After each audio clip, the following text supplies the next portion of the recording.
Bonjour à tous, Julien de chez Kojo Coffee. La semaine dernière, on proposait une vidéo qui vous parlait de French Press et on vous disait que la French Press était un des moyens les plus sûrs pour se faire plaisir avec du café à la maison, sans dépenser une fortune et super facile à mettre en œuvre. Dans cette vidéo, nous vous proposons notre recette et nos conseils de préparation. C'est parti!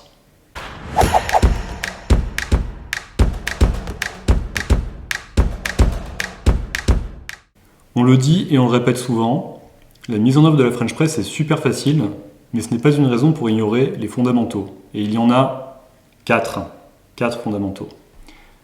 Premier de ces fondamentaux, le café.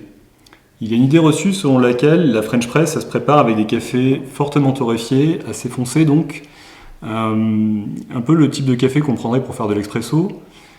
Et je dois dire que je suis plutôt pas d'accord. Au fil de tous les tests qu'on a pu faire, je trouve que les cafés aromatiques, les cafés fruités sortent particulièrement bien sur la French Press, qui est donc une magnifique façon de mettre un pied dans les cafés de spécialité. Pour trouver ces cafés-là, je vous conseille d'aller vous tourner vers vos artisans. Il y en a sans doute près de chez vous ou alors en ligne. Deuxième point important, faites votre mouture juste avant de préparer votre French Press. Évitez le café moulu, ça n'aura pas la même puissance aromatique que du café fraîchement moulu. Investir dans un petit moulin, comme on le disait la fois dernière, ça vaut vraiment le coup. Troisième point d'importance, l'eau.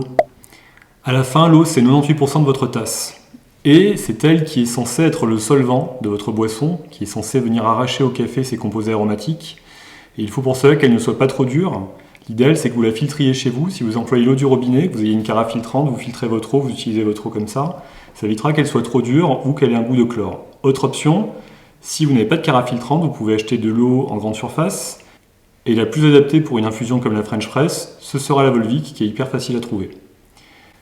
Quatrième point d'importance, l'utilisation d'une balance. Je sais que certains d'entre vous se disent que c'est les guides du café, qui pèsent leur infusion, mais croyez-moi, vous allez vraiment vous faciliter la vie en employant une balance. C'est vraiment fortement recommandé. Si vous aimez la recette que vous mettez en œuvre, eh bien vous allez pouvoir répéter cette recette. Si vous n'aimez pas la tasse que vous avez préparée, vous allez pouvoir corriger finement ce qui se passe et pouvoir donc avoir la tasse que vous désiriez avoir. Dans tous les cas, vous prenez le contrôle de l'infusion quand vous pesez votre café. Pour ce qui est de la recette en tant que telle, je vous recommande d'utiliser entre 60 et 70 grammes de café par litre de French Press que vous préparez, ce qui pour une French Press de 250 ml par exemple représente entre 15 grammes et 17 grammes et demi. Pour ce qui est de la mouture, je vous recommande, contrairement à ce que le manuel de la French Press indique, de ne pas moudre trop grossier. Je vous conseille à contrario de moudre comme vous le feriez justement pour une V60 de volume équivalent. Ça représente un calibre de mouture qui est un petit peu plus gros que du sel de table, un petit peu plus gros également que du sucre en cassonade.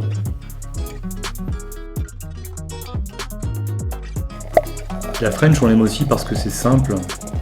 Contrairement aux méthodes comme la V60, il n'y a pas d'art de la verse. On peut venir verser son eau directement sur le café moulu, sans se poser d'autres questions. Le temps et votre patience font le reste. Au bout de 4 minutes, munissez-vous d'une cuillère et venez casser la croûte qui s'est formée sur le dessus de la carafe, en agitant modérément. Vous retirerez ensuite à l'aide de 2 cuillères, d'un geste leste, les sédiments qui continuent de flotter, ainsi que la mousse résiduelle. La phase la plus pénible démarre maintenant et elle consiste à attendre 5 minutes avant de déguster votre French Press. Cela laisse le temps au café de refroidir à la température adéquate, mais surtout aux sédiments les plus petits de rejoindre le fond de la French Press. L'expression slow coffee prend tout son sens, mais votre patience sera récompensée d'une tasse délicieuse. Une fois les 5 minutes ou plus écoulées, placez le couvercle sur la carafe et descendez le filtre délicatement jusqu'au niveau du café. Vous ne voulez pas presser jusque vers le fond, car vous ne voulez pas créer d'agitation. Au moment de servir, veillez à manipuler votre carafe avec douceur, de telle sorte que les sédiments qui se sont déposés sur le fond ne remontent pas.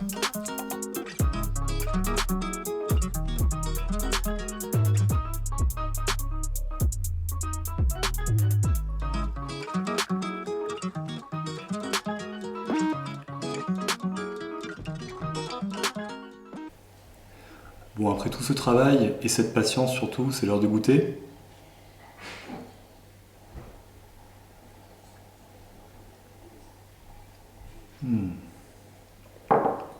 C'est une super, super bonne tasse.